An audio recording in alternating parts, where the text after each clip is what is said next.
ஜெய ஜெயசங்கர ஹர ஹர சங்கர. ஆதிசங்கர சிவனுடைய அம்சமாக நம்பூரி வம்சத்திலே சிவகுரு ஆர்யா அம்பா தம்பதிகளுக்கு மகனாக பிறந்தார். 5 வருஷத்திலே உபநயனம் நடைபெற்றது. பொதுவாக 8 வயதிலே போனில் போடுவார்கள். அஷ்டமே வருஷே பிராமண உபநீதா என்று, பிரம்ம வருஷத்துக்காமக பஞ்சமே வருஷ உபநீதா என்று சொல்லப்பட்டிருக்கிறது. அந்தபடி 5 வருஷத்திலேயே பிரம்மஜானியாக வழங்க வேண்டியதானதுனாலே 5 வருஷத்திலே புனலை போட்டு விட்டார்கள். அந்த புனலை போட்டு யதோக்தமான கர்மானுஷ்டானமாக செய்து கொண்டு வருகிறார்கள். அதிலே ஒன்று பிக்ஷாச்சரணம் என்று ஒரு தர்மம் பிரம்மச்சாரிக்கு. அந்த பிக்ஷாச்சரணத்துக்கு சில வீடுகளில் சென்று பௌதி பிக்ஷாந்தே என்று கேட்க வேண்டும். அவர்கள் கொடுப்பதை பிரிக்காமல் அப்படியே கலந்துக்கிட்டு சாப்பிட வேண்டும். பிக்ஷூஷதம் புஜ்ஜதாம் என்று பகவான் ஆதிசங்கரர் சொல்லுகிறார்.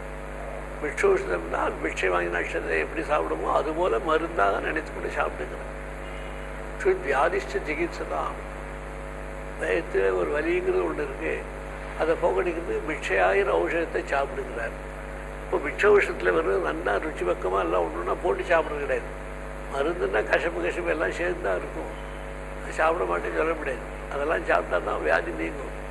இந்த மாதிரி மருந்து அதுபோல் கிடைச்ச பிக்ஷானத்தை கலந்து கட்டி சாப்பிடு என்று சொன்னார்கள்.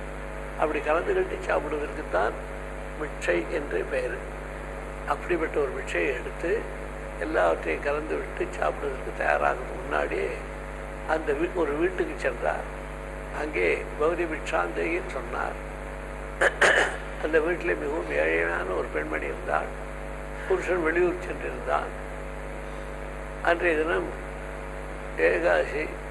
ஆகவே என்ன செய்வது என்று புரியாமல் துவாதசிக்காக வைத்திருந்த ஒரே நெல்லிக்கனி இருந்தது. அந்த நெல்லிக்கனி எடுத்து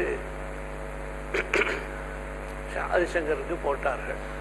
பொதுவாக ஏகாதசி என்று எல்லோரும் பட்டி கிடப்பார்கள்.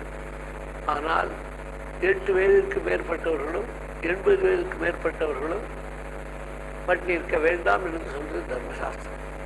ஆகவே 8 வயதுக்குள்ளவர்கள்லாம் எதை வேணால் சாப்பிடலாம். 80க்கு மேற்பட்டவர்களும் எதை வேணால் சாப்பிடலாம். அதுக்குள்ளே இருக்கலாம் சாப்பிடக்கூடாது. நியமத்தோடு இருக்கணும் என்ற பேர்.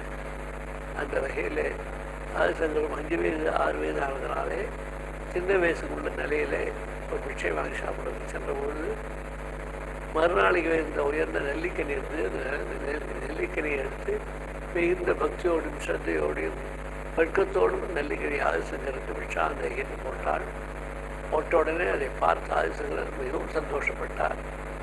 இப்படி நமக்கு இன்றைக்கு ஏகாசி பட்டியுமாச்சு துவாதசி பாரணியுமாச்சு 2க்கும் உபயோகமான நெல்லிக்கனியை கொடுத்திருக்கிறேன் சந்தோஷப்பட்டு உடனே உங்களுடைய ஏழ்மை அகர வேண்டும் என்பதற்காக பிரார்த்தனை செய்து மகாலட்சுமியை துதிக்கிறார்.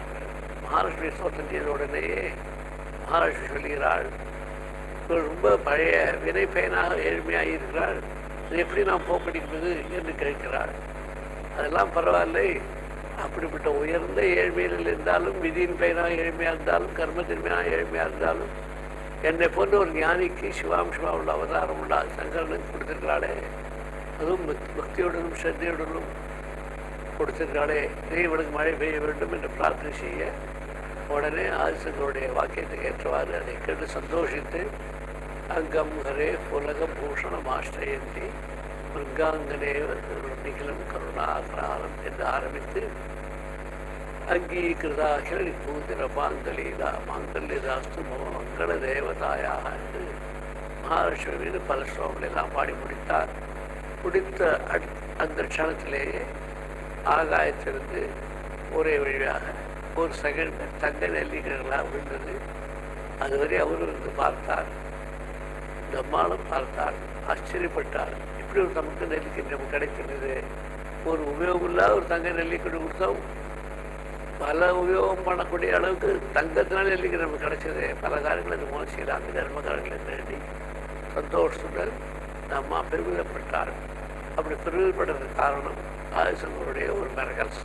அவர் அம்பாளுடைய கேட்டு பேசி சொல்லி ஸ்தோத்திரம் செய்ததுனாலே ஸ்தோத்திரத்தின் மேலாக அம்பாளை நேராக வந்து தங்க நெல்லிக்கனை கொடுத்திருப்பேனாக ஏழ்மையை மகன்றது மிரகல்ஸும் காண்பித்தா விட்டது. இந்த மாதிரி சாதுக்களுக்கு போட்டால் எவ்வளோ விசேஷ பலன் வருது என்பதையும் நினைவுபடுத்தியாவிட்டது. அப்படிப்பட்ட அற்புதமான ஒரு காரியத்தை ஆதிசங்கர் நமக்கெல்லாம் செய்து கொடுத்தார். அந்த ஸ்லோகம் தான் கனகதாரா ஸ்தோத்திரம்னு சொல்லப்படுகிறது. கனகம் என்றால் தங்கம். அதை வருஷிக்கக்கூடிய மழை போல் வருஷிக்கக்கூடிய ஸ்தோத்திரம் கனகதாரா ஸ்தோத்திரம் என்று பெயர். அப்படிப்பட்ட கனகதாரா ஸ்தோத்திரத்தை ஆதிசங்கர் நமக்கெல்லாம் அருளினார்.